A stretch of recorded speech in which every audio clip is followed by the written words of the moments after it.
All right, let's talk about a small but super powerful HTML attribute that can make or break your website's accessibility.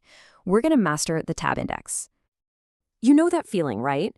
You're using your keyboard, you hit the tab key, expecting to jump to the next link or button, but nope, your focus suddenly leaps to the footer.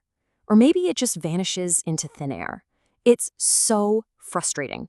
And for a lot of users, that's not just an annoyance, it makes your site totally unusable. And that really gets to the heart of what we're talking about today, the keyboard navigation problem.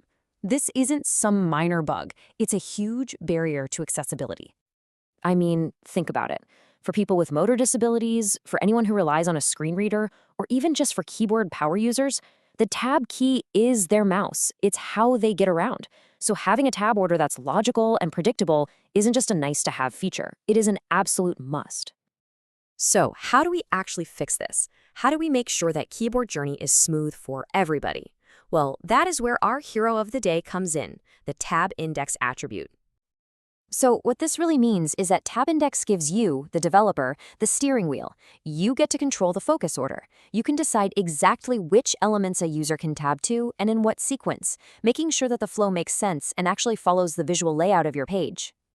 Now, using tab index the right way really just boils down to understanding 3 key values. Each one has a super specific job, and trust me, using the wrong one can cause a whole lot more problems than it solves. So let's break them down. First up, we've got -1. Now, this one might seem a little weird at first, but it is incredibly useful. So using a -1 means a user can't just tab to that element in the normal flow. But, and this is the key part, you can use JavaScript to force the focus onto it.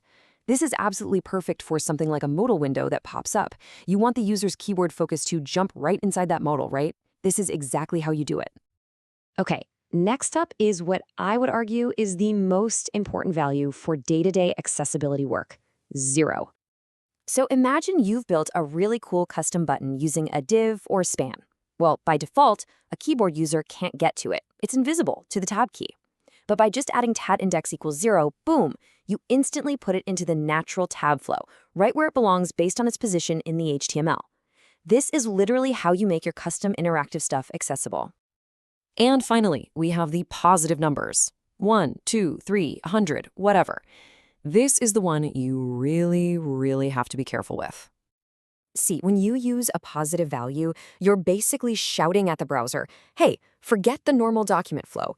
I want you to focus on these elements first, in this exact order. And that's where everything starts to fall apart. Which leads us straight into what I like to call the positive tab index trap. Because even though it feels like you're taking control, you're almost always making things so much worse. Just look at this. On the left, that's the logical flow. The browser just follows your code from top to bottom. Makes sense. Header, nav, main, footer. Easy. But on the right, that's what happens when you start throwing positive tab index values around. The focus is just jumping all over the place. It's completely disconnected from what the user is seeing. It's a total mess and incredibly confusing. This really nails it. You're breaking a fundamental user expectation for how the web is supposed to work. People expect to move through a page in a logical way, and when you shatter that, you create a really bad experience. So just to sum it up, it's confusing for your user, it completely goes against the logical structure of your own document, and can you even imagine trying to manage that wacky tab order when you start adding and removing elements with JavaScript? It is an absolute recipe for disaster. Okay, so if that's the trap, what's the escape plan? What do we do instead? Let's dive into the Smart Developer's Playbook. These are the simple, effective rules for getting tab index right every single time. And here is the absolute first rule of Tab Index Club.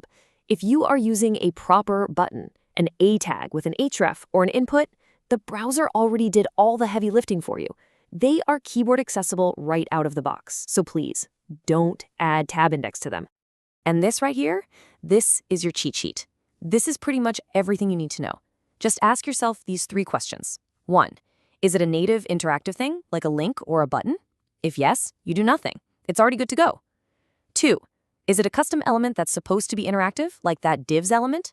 If yes, give it a tab index equals 0. And 3, do you only need to focus on it with JavaScript, like for a pop-up? Then you use tab index equals -1. That's it. That's the whole game. It covers pretty much every situation you're ever going to run into. At the end of the day, using Tabindex correctly isn't just about writing cleaner code. It's about building a web that's more predictable, more logical, and just more inclusive. And it really leaves us with one fundamental question. Is the web you're building open to just some people, or is it open to everyone?